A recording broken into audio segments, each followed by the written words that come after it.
আউযু বিল্লাহ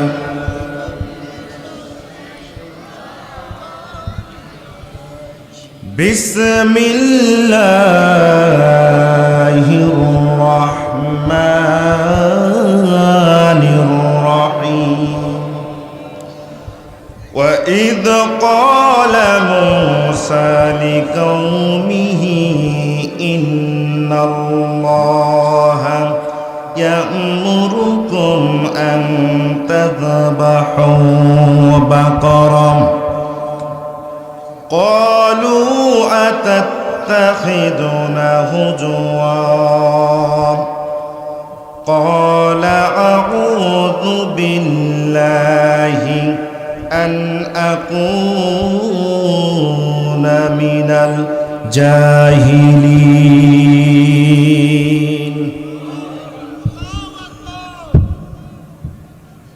আল্লাহ রাব্বুল আলামিন কুরআনুল কারীমের সর্ববৃহত্তম সূরা সূরাতুল বাকারা। সূরার নাম কি? আওয়াজ দিতে হবে। সূরার নাম কি? সবাইকে কথা বলতে হবে। সূরার নাম কি? সূরাতুল বাকারা কুরআনুল কারীমের 2 নম্বর সূরা। কত নম্বর সূরা? এই সূরার 67 নম্বর আয়াত। কত নম্বর আয়াত? 67 নম্বর আয়াত থেকে আমি অথেন্টিক তাফসীর গ্রন্থ থেকে আপনাদের সম্মুখে কিছু ক্ষুদ্র প্রয়াস চালাবো যেন আল্লাহ তাআলার এই কথার মর্ম, কথার হাকিকত যেন আপনারা বুঝতে পারেন। সুবহানাল্লাহ বলেন। আল্লাহ রাব্বুল আলামিন এই সূরাতুল বাকারাকে রাসূল সাল্লাল্লাহু আলাইহি সাল্লামের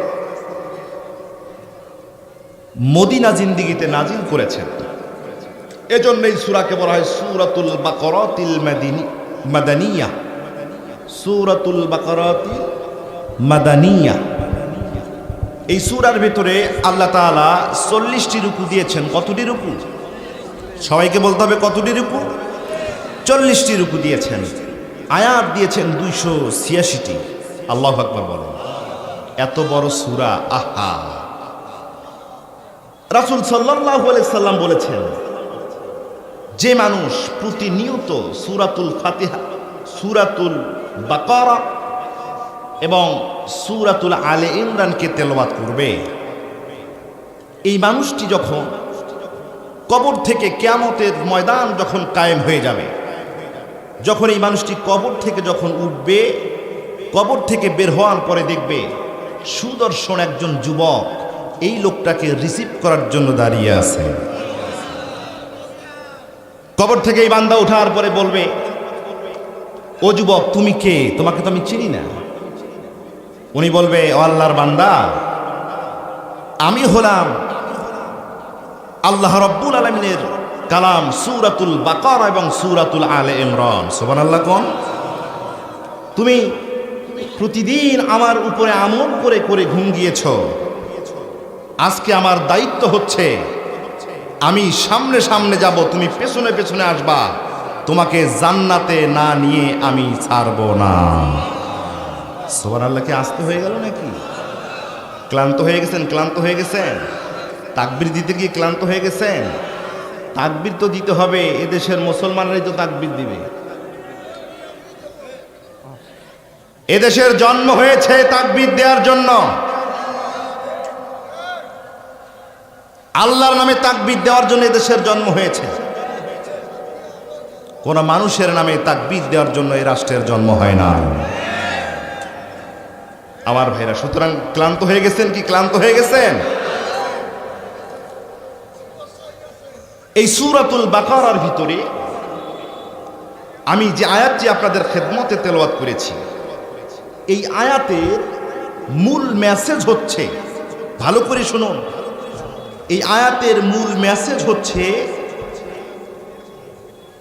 সত্য কখনো চাপা থাকে না, পাপ বাপকেও ছাড়ে না। মনে থাকবে? মনে থাকবে? এই কলিজার টুকরা যুবকেরা, তোমাদের মনে থাকবে? আজকের আলোচনার মূল মেসেজ হচ্ছে, সত্য কখনো চাপা থাকে, পাপ কখনো বাপকে। এই আয়াতের ভিতরে আল্লাহ রাব্বুল আলামিন এই মেসেজটাই দিয়েছেন। সুবহানাল্লাহ। কোন কোরআনুল কারীমের আয়াতকে যদি এদেশের 18 কোটি মুসলমানের কোন একজন মুসলমান যদি রিসার্চ করে, সে বুঝতে পারবে এই বাংলাদেশ স্বাধীন হওয়ার পর থেকে আজ পর্যন্ত পিলখানার ট্রাজেডি থেকে শুরু করে শাপলা চত্বর থেকে শুরু করে আল্লামা দেলোয়ার হোসেন সাঈদীর মৃত্যু পর্যন্ত সেদিন কি ঘটেছিল আল্লাহ তাআলা কোনো না কোনো একদিন বাংলার মুসলমানদের কাছে প্রকাশ করে দেবেন। সত্য প্রকাশিত হবে, আর যে পাপ করেছে তাকে তার বাপকেও। তাহলে কথা বুঝতেছেন, সত্য কখনো চাপা থাকে না, পাপ বাপকেও ছাড়ে না। কথা বুঝতেছেন ভাইরা, কথা বুঝতেছেন? অথচ দেখবেন আমাদের সমাজের কিছু মানুষ সামান্য 2 দিনের স্বার্থের জন্য, অল্প কিছু বিনিময়ের জন্য, অল্প কিছু আরামায়েশের জন্য দিনকে রাত বানায় ফেলে, রাতকে দিন বানায় ফেলে। কথা বুঝতেছেন? শুধুমাত্র নিজের স্বার্থকে হাসিল করার জন্য। আহা, তুমি কখনোই ছাড় পাবা না। সত্য কি আল্লাহ তাআলা প্রকাশ করবেন ইনশাআল্লাহ। জোরে বলেন ইনশাআল্লাহ। সম্মানিত মুসলমান ভাইয়েরা আমার, আল্লাহ রাব্বুল আলামিন হযরতে মূসা আলাইহি ওয়াসসালাতু ওয়াসসালামের জামানায় বনি ইসরাইলদের ভিতরে এমন একজন লোক পাঠিয়ে দিয়েছিলেন, যে লোকটাকে আল্লাহ রাব্বুল আলামিন পৃথিবীর যত ধন সম্পদ ছিল সব তারে দিয়ে দিয়েছিলেন। আল্লাহ রাব্বুল আলামিন ওই লোকটাকে বাড়ি দিয়েছিলেন, গাড়ি দিয়েছিলেন, টাকা পয়সা দিয়েছিলেন, পশু পাখি চাকর বাকর সব দিয়েছিলেন। কিন্তু আল্লাহ রাব্বুল আলামিন ওই বান্দার কপালে কোনো পুত্র সন্তান দান করেন নাই। কিন্তু আল্লাহ রাব্বুল আলামিন তার ঘরের ভিতরে একজন পরম সুন্দরী দান করেছিলেন। চিল্লায় কোন সুবহানাল্লাহ। সব দিয়েছিলেন, সব তার ছিল, সমস্ত ল্যান্ড প্রপার্টি তার ছিল, কোনো কিছুর অভাব ছিল না। কিন্তু ছিল না কোনো ছেলে, কোনো পুত্র সন্তান তার ছিল না। অপরদিকে কি ছিল? একজন সুদর্শন চরিত্রবান পরমা সুন্দরী মেয়ে ছিল। চিল্লায় কোন সুবহানাল্লাহ। এই মেয়েটা যখন বড় হয়ে গেল, বিভিন্ন জায়গা থেকে বিয়ের প্রস্তাব আসা শুরু হয়ে গেল। এই বিত্তমান ভদ্রলোকটির একজন ভাতিজা ছিল, যেই ভাতিজাকে আল্লাহ রাব্বুল আলামিন কোনো ধন সম্পদ দান করেন নাই, গরিব অসহায় বানিয়ে দিয়েছিলেন। এই ভাতিজা যুবক ছেলেটি চিন্তা করল, আমার চাচার তো কেউ নাই, জমা জমি ধন সম্পদ গরু ছাগল হাঁস মুরগি সবগুলো তার ভরপুর হয়ে আছে, কোনো ছেলে সন্তান নাই, শুধুমাত্র একজন কন্যা সন্তান তার ঘরে আছে। যদি আমি কোনোভাবে আমার এই চাচাতো বোনটাকে যদি বিয়ে করতে পারি, আমি আমার চাচার সব ধন সম্পত্তির মালিক হয়ে যেতে পারবো। এমনটা কি আমাদের এলাকায় কেউ করে না? আমি নিজে তো বিয়ে পড়াইছি, চাচার কি নাই? ছেলে নাই। কি নাই? ছেলে নাই। হয়তো 2টা 3টা একটা মেয়ে আছে। এখন চাচাতো ভাইরা চিন্তা করে যে চাচার তো জমিও আছে অনেক, ব্যবসা বাণিজ্য অনেক কিছু আছে, অযথাই কেন বোনটারে ভিন্ন জায়গায় পাঠাই দিই, আমরাই বিয়ে করি, বাকিটা আমরাই ভাগ ভিক্ষা করি নেব। মুসলমান ভাইয়েরা খুব ভালো করে শুনে যান, দিলের কান দিয়ে খাড়া করে শুনেন। এই যুবকটি চিন্তা করলো, বিভিন্ন জায়গা থেকে আমার চাচাতো বোনকে বিয়ে করার জন্য প্রস্তাব নিয়ে আসে, কখন না জানি হুট করে প্রাণ পাখিটা চলে যায়। যার কারণে যুবক চিন্তা করলো দেরি করা যাবে না, দেরি করা যাবে না, খুব শীঘ্রই চাচাকে তার মেয়েকে বিয়ে করার জন্য প্রস্তাব দিতে হবে। যুবকটি চাচার বাড়িতে চলে গেল। চাচা কি বলল? চাচা যান, আল্লাহ রাব্বুল আলামিন আপনাকে দুনিয়াতে অনেক ধন সম্পদ দিয়েছেন, বাড়ি গাড়ি দিয়েছেন, কিন্তু আপনাকে কোনো পুত্র সন্তান দেয় নাই, একজন কন্যা সন্তান দিয়েছেন। আপনি যদি রাজি থাকেন, যদি কোনো কিছু না মনে করেন, আমি আপনার এই কন্যাটাকে বিয়ে করতে চাই।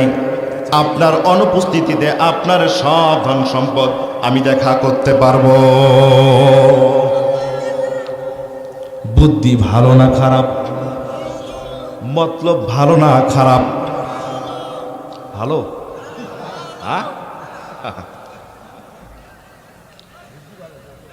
চাচা বলল, ভাতিজা রে, তুই আমার ভাতিজা হতে পারিস, তুই আমার ভাইয়ের বেটা হতে পারিস, কিন্তু আমার কন্যার সাথে তোর যায় নাকি? আমার কন্যার সাথে তোর বিয়ে হয় নাকি?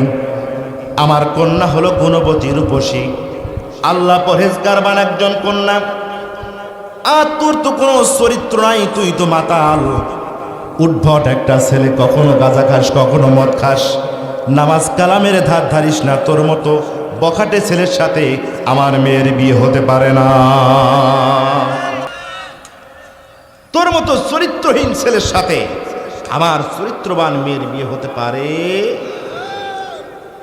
সমস্যায় পড়ছে কি পড়ে নাই? সবাই কথা বলেন, সমস্যায় পড়েছে কি পড়ে নাই? আল্লাহ রাসূল সাল্লাল্লাহু আলাইহি সাল্লাম বলেছেন, এই যুবক ভাইরা ভালো করে কান লাগাও, বিশ্বনবী বলেছেন, লা তানকিহু ইল্লা কুফু। ওস্তাদজি, যুবক ছেলেরা তোমরা বিয়ে করবে না কুফু ছাড়া, সমতা ছাড়া। সমতাটা কি? সমতা হচ্ছে শিক্ষার দিক থেকে, বংশের দিক থেকে, চরিত্রের দিক থেকে যেন ছেলের পরিবার আর মেয়ের পরিবারের মধ্যে যেন মিল হয়, এটা হচ্ছে সমতা। ছেলে যদি উচ্চ শিক্ষিত হয় আর মেয়ে যদি আন্ডার মেট্রিক পাস হয়, ছেলের বাবা যদি সম্মানিত এলাকার সম্মানিত প্রতাপশালী একজন লোক হয়, আর মেয়ের বাবা যদি একজন নিম্ন কর্মচারী মানের লোক হয়, এত বড় সমতা নিয়ে বিয়ে করতে নিষেধ করেছেন বিশ্বনবী সাল্লাল্লাহু আলাইহি সাল্লাম। যার কারণে দেখবেন আজকালকার যুবক ছেলেরা, যুবক মেয়েরা অনায়াসে বাবার সম্মানের দিকে তাকায় না, বাবার পরিবারের দিকে তাকায় না, সমাজের দিকে তাকায় না। দুইজনে কোনো না কোনো ভাবে মিল হয়ে গেছে, মোবাইলেই হোক, ফেসবুকে হোক, যে কোনো ভাবেই হোক মিল হয়ে গেছে। এরা পালিয়ে যে কোনো ভাবেই বিয়ে শাদী করবে। তিশাকে তো চেনেন, তিশা আর মোস্তাকের প্রেম কাহিনী। আহা, এই যুবক ভাইরা তোমরা চেনো না? তিশা কলেজে পড়ুয়া মেয়ে, বাবার চাইতেও বেশি বয়স, এরকম একজন লোককে বিয়ে করছে, বাবার ধারে নাই। বাবার প্রতিটি সাক্ষাৎকারে এই মেয়ের জন্য চোখের পানি পড়ে। আল্লাহ দেখেন না? আল্লাহ দেখে না? তিশা, তুমি কি জন্য তোমার বাবার বয়সের চাইতে এক লোকের কাছে বিয়ে বসেছ? আমরা খুব ভালো করেই জানি তুমি লোকেরে চাও নাই, তুমি ওই লোকের টাকাকে চেয়েছ। টাকা যতদিন মুস্তাকের সাথে, তুমি ততদিন টাকা থাকবে না, মুস্তাক থাকবে না, তুমি তোমার কাছ থেকেই খুঁজে নিবা।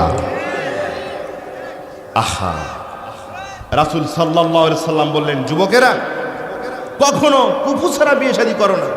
যদি কুফু ছাড়া বিয়ে শাদী হয়, ওই পরিবারে অবশ্যই অশান্তি হবে। এমনও দেখা যায় কিছুদিন পর প্রেম ভালোবাসার মজমার কারণে পালিয়ে ঘর থেকে পালিয়ে গিয়েও বিয়ে করে, কিন্তু বেশি দিন টেকে না। কপাল খাওয়া, কপাল পরা সন্তান।